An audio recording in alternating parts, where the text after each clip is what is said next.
Welcome to the Latin American Perspectives podcast. My name is Alexander Scott, Outreach Coordinator at Latin American Perspectives. Today we will be discussing the main theme of the January LAP issue, the urban informal economy revisited, with editor Ray Bromley. Ray is a professor of planning and geography at the University at Albany State University of New York. He has published extensively on street and market vendors and on casual labor and urban informality. His most recent book is Envisioning Sociology, Victor Branford, Patrick Geddes, and the Quest for Social Reconstruction. Good morning, Ray. It's a pleasure to have you here with us. Good morning. Thank you. Can you briefly summarize for our readers the theme of the January issue? Of course. This issue is called the Urban Informal Economy Revisited, and I've co-edited the collection with Tamara Wilson. Both of us have done work in this general area in different parts of Latin America over several decades, and we wanted to reflect on the fact that the terms formal and informal have been in continuous use now for about 45 years.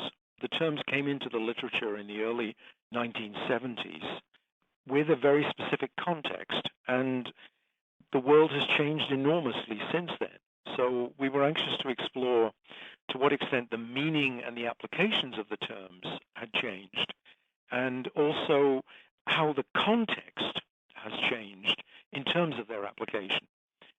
Most crucial change is the shift from informal sector, which was a focus just on microenterprise, towards an informal economy, which is a combination of microenterprise, small business, casual labor, precarious employment of different sorts, subcontracting, outsourcing, and so on. In other words, everything which is not a long-term, stable corporate or government arrangement in terms of employment and careers.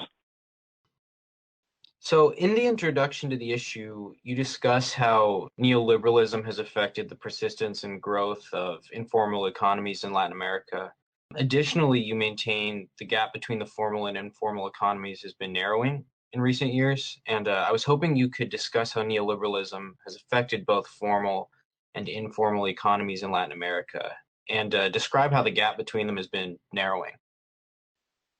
Yes, the initial literature on the urban informal sector came out through the International Labor Office, or the International Labor Organization of the United Nations. And the first publication came out in 1972. And shortly after that, of course, an enormously dramatic event occurred in September of 1973, the coup in Chile. And then in the late 1970s, and Margaret Thatcher came to power in the UK, and then in 1980, Ronald Reagan was elected in the US. And so there was a tremendous transition in terms of global thinking about economies from what you might call a Keynesian style of thought, with much more government intervention, to a Hayek, Milton Friedman style of thought, what we often talk about the Chicago boys and so on in Latin America, which represented the neoliberal perspective. And the neoliberal perspective downsized government and called for deregulation, debureaucratization, privatization of enterprises, and created a much more corporate environment in many senses. In terms of labor markets, what this did was that it dramatically reduced the stability, in quotes, of the formal sector. Lifelong careers, lifelong employment, contracts, employment security. It took portions of the formal sector and privatized them, destabilized them, contracted out many of their activities, and so on. And that weakened the formal sector, which went totally against the initial model that the International Labor Organization had put forward. The ILO perspective was that the whole world eventually would be prosperous, developed, and formal. Informal was just a transition period, if you like, towards formality. And suddenly what we began to see in the 1980s was a deformalization of the economy. And many of the prior characteristics of informality became characteristics of corporate and even government employment. Working from home, casual labor, temporary contracts, outsourcing of many activities, particularly things like janitorial services, for example, no longer provided by the company or by the government, but outsourced to a subcontractor who could pay the minimum wage or less in some cases, and all sorts of mechanisms which derailed, in many ways, the vision of the International Labor Office, an organization that was created to promote tripartite negotiation between governments, employers' organizations, and workers' organizations. Now suddenly the unorganized worker population was rising, the worker organizations, the trade unions were weakening, and the employers were paying less attention to government, and government was removing many of the regulations which it had previously installed to try to formalize employment.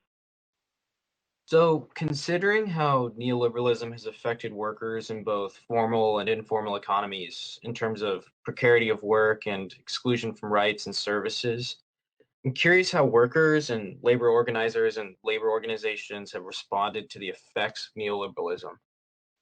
Workers and labor organizations have had great difficulty in dealing with this reduction in the power and intervention of government and increase in the power of corporate capital. And overall, I think in most of Latin America, the trade union movement has been weakened.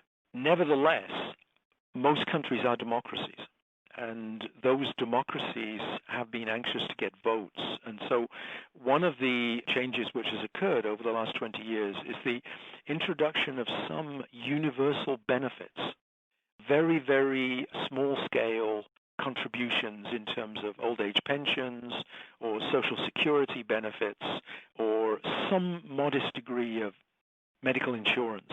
And those universal benefits, which are not tied to employment, contradict, if you like, the philosophy which the ILO was originally advocating of employment-related benefits, where from every worker's salary would be deducted money. Employers would also have to pay money that would go into a central fund, and that would cover health care, pensions, disability, many other things for both workers and their families. Now, those types of benefits are coming in minimal quantities as conditional cash transfers from central government. And that has reduced the pressure on formal employment, and it's made a few benefits available to informal workers. Well, we're going to have to leave it there, but thank you for providing us with insight into the dynamic landscape in Latin America, Ray. Thank you.